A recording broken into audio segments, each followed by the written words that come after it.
ओम शांति। आज दिनांक 2 मार्च 2023 बाबा ने महावाक्य में हम बच्चों को जो शिक्षाएं दी उनका मनन करेंगे। बाबा बोले, मीठे बच्चे, बाप के बने हो तो फर्स्ट नंबर लेने का पुरुषार्थ करो। मम्मा बाबा को फॉलो करने से, पढ़ाई पर ध्यान देने से नंबर फर्स्ट आ जाएंगे। बाबा समझाते, मीठे बच्चे, बाप के बने हो तो फर्स्ट नंबर लेने का पुरुषार्थ करो। मम्मा बाबा को फॉलो करने से, पढ़ाई पर ध्यान देने से नंबर फर्स्ट आ जाएंगे। अर्थात स्वयं भगवान निराकार पिता परमात्मा हम बच्चों को फर्स्ट नंबर आने की सहज युक्ति बताते।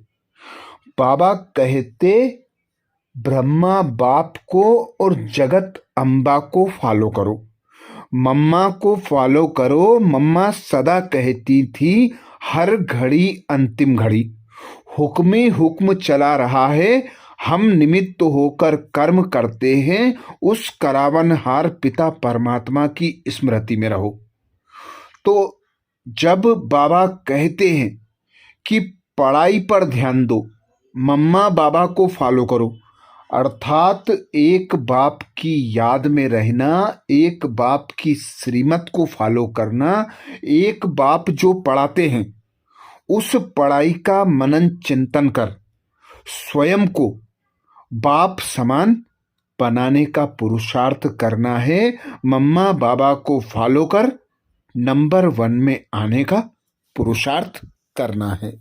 इसीलिए बाबा समझाते हैं, मैं निराकार एक हूं और सब साकारी हैं। अब वह निराकार परम पिता परमात्मा आत्माओं को मत देते हैं। आत्मा इन कानों द्वारा सुनती, मुख द्वारा बोलती है। तो सबसे मुख्य हुआ परम पिता परमात्मा, फिर ब्रह्मा विष्णु शंकर सूक्ष्म वतनवासी, फिर संगम युग पर हैं जगत अम्बा सरस्वती और जगत पिता ब्रह्मा। यह बड़े ते बड़े हुए, इन द्वारा बाबा रचना कराते हैं। बाबा कहते, तुम सब मिलकर भारत को स्वर्ग बनाते हो। बाप की मदद से तुम मनुष्य से देवता बनते हो। सतयुग में है देवीय संप्रदाय।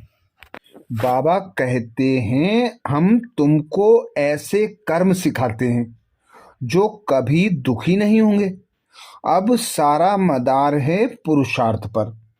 चाहे बाप का बन, फर्स्ट क्लास टिकट लो, सूर्यवंशी बनो चाहे चंद्रवंशी बनो। यह तो जानते हो तुम्हारे मम्मा बाबा सबसे जास्ती पुरुषार्थ करते हैं, सर्विस करते हैं। वह तो महारानी महाराजा बनेंगे। तुम उन्हों की गद्दी पकड़ेंगे ना, या नापास हो जाएंगे। जगत अम्बा का बाबा कहते कितना नाम है। सरस्वती है ब्रह्मा की बेटी, तो दोनों का मंदिर अलग अलग कर दिया है। ब्रह्मा का भी अजमेर में बड़ा मंदिर है। वह है जगत पिता, वह है जगत माता। बाबा कहते, तुम जानते हो मम्मा बड़ा रिफ्रेश करती थी, बाबा भी रिफ्रेश करते हैं, तो तुम बच्चों को भी फॉलो करना है। बाबा हम आपसे सुनकर औरों को सुनाएंगे। बहुत सहज बोलो, भगवानुवाच लिखा हुआ है, भगवान तो है निराकार। इसीलिए बाबा कहते, जब खुद को आत्मा अनुभव करो तो पिता निराकार परमात्मा को याद करो, उन्हें फॉलो करो। और जब देह का आधार लेकर कर्म करते हो तो मम्मा बाबा को फॉलो करो। प्रश्न किया बाबा ने, मनमत पर किए हुए कर्मों की रिजल्ट और श्रीमत पर किए हुए कर्मों की रिजल्ट में अंतर क्या है? मनमत पर किए हुए कर्मों की रिजल्ट और श्रीमत पर किए हुए कर्मों की रिजल्ट में अंतर क्या है? उत्तर में बाबा समझाते अपनी मत पर कर्म करते हैं, उन्हें आगे चलकर कर्म कूटने पड़ते हैं, दुखी होते हैं। मन मत अर्थात माया की मत से कोई देवाला मार देते हैं, कोई बीमार पड़ जाते, कोई की अकाले मृत्यु हो जाती। यह सब है कर्म कूटना। श्रीमत पर तुम बच्चे अब ऐसे श्रेष्ठ कर्म करते हो जो आधा कल्प कोई भी कर्म कूटना नहीं पड़ेंगे। अर्थात स्वयं भगवान गति दाता, सदगति दाता, स्वर्ग का मालिक बनाने वाला रचयिता पिता निराकार परमात्मा हम बच्चों को श्रेष्ठ मत देते।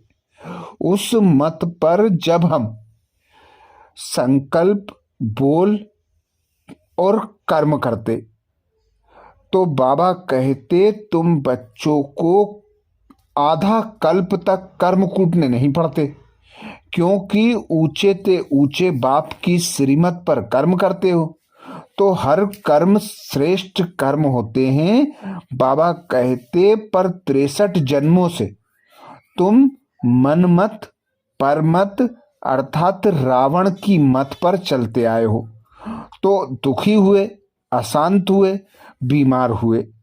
अब मैं आकर श्रेष्ठ मत देता हूं तो तुमको कभी कर्म कूटने नहीं पड़ेंगे। और यदि माया की मत पर कर्म करेंगे तो देवाला मारेंगे, बीमार होंगे, अशांत होंगे, सदा हलचल में रहेंगे। तो अब बाबा की मत, श्रीमत पर संकल्प, बोल और कर्म कर श्रेष्ठ पद प्राप्त करने का पुरुषार्थ करना है। गीत सुनाया बाबा ने, तुम्हें पाके हमने जहान पा लिया, तुम्हें पाके हमने जहान पा लिया है। बाबा कहते हैं तुम जानते हो मरना तो सभी को है। अभी बाप समझाते हैं मरने से पहले पुरुषार्थ करो। इस समय सिर्फ तुम्हारी प्रीत है मेरे साथ। कौरवों की विपरीत बुद्धि थी और पांडवों की थी प्रीत बुद्धि। तो प्रीत बुद्धि वालों की स्थापना और विपरीत बुद्धि वालों का विनाश होगा। यह पढ़ाई है। पहले तो यह निश्चय चाहिए कि बाबा हमको राजयोग सिखलाकर, पढ़ाई पढ़ाकर राजाओं का राजा बनाते हैं। हर 5000 वर्ष बाद बाबा मिलते हैं। हम बच्चों को राजयोग सिखलाकर राजाओं का राजा बनाते हैं। बाबा कहते मैं राजाई नहीं लेता, राजाई तुम बच्चों को देता हूँ। बाबा कहते बहुत बच्चे कहते हैं कि बाबा अब इस जन्म से थक गए हैं, तंग हो गए हैं। बाबा कहते हैं यह तो तुम्हारा नंबर 1 जन्म है, इसमें तुम्हें कभी भी तंग नहीं होना है। वंदे मातरम गाया है, तुमको योग बल से सारे विश्व को पावन बनाना है। इसीलिए बाबा समझाते सच बोलने वाला एक बाप ही है। बाकी जो सभी मनुष्य मात्र ईश्वर के लिए रास्ता बतलाते हैं और उनकी रचना के लिए जो बोलते हैं सो सभी झूठ बोलते हैं। मनुष्य समझते भी हैं, परंतु अभी तक प्रभात निकलने का समय नहीं है तो देरी लगेगी। ट्रेन तो अपने टाइम पर पहुंचेगी, 8 बजे के बदले 2 बजे तो नहीं पहुंचेगी। हम यह पुरुषार्थ करते समझते हैं अभी जल्दी स्वर्ग में चले जाएं, परंतु बाबा स्टेशन मास्टर कहते हैं कि फ्लैग डाउन व सिग्नल नहीं है, अजुन देरी है। तुम्हें इस अंतिम जन्म में विनाश के पहले पुरुषार्थ कर नंबर 1 पद पाना है। तो बाबा कहते एक बाबा को याद करो, एक बाबा जो पढ़ाते हैं उस पढ़ाई पर ध्यान दो। मम्मा बाबा को फॉलो करो, श्रीमत पर हर कर्म करो, क्योंकि श्रीमत पर कर्म करने से कर्म कूटने नहीं पड़ेंगे। मम्मा बाबा को फॉलो करेंगे और पढ़ाई ध्यान से पढ़ेंगे तो नंबर 1 पद को प्राप्त कर लेंगे। वरदान दिया बाबा ने। वरदान में बाबा कहते स्नेह और भावना के बंधन में भगवान को भी बांधने वाले गायन योग्य भाव। स्नेह और भावना के बंधन में भगवान को भी बांधने वाले गायन योग्य भाव। श्री कृष्ण को गोपियों ने अपने बंधन में बांध लिया।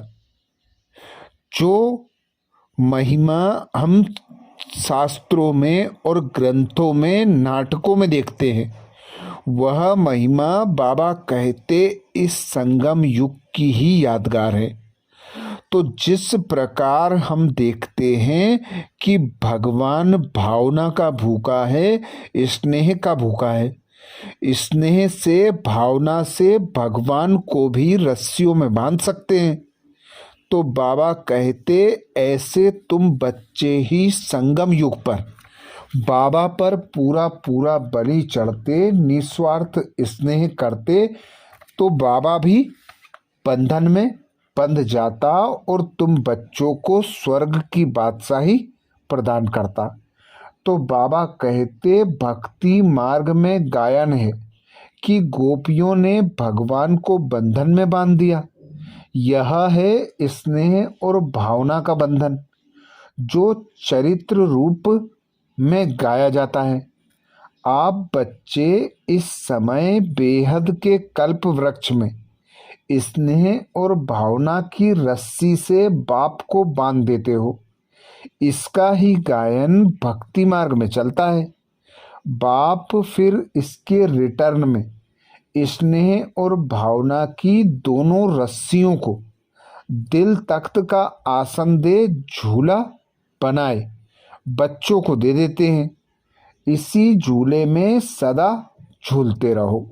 स्लोगन में बाबा कहते स्वयं को हर परिस्थिति में मोल्ड करने वाले ही सच्चे गोल्ड हैं।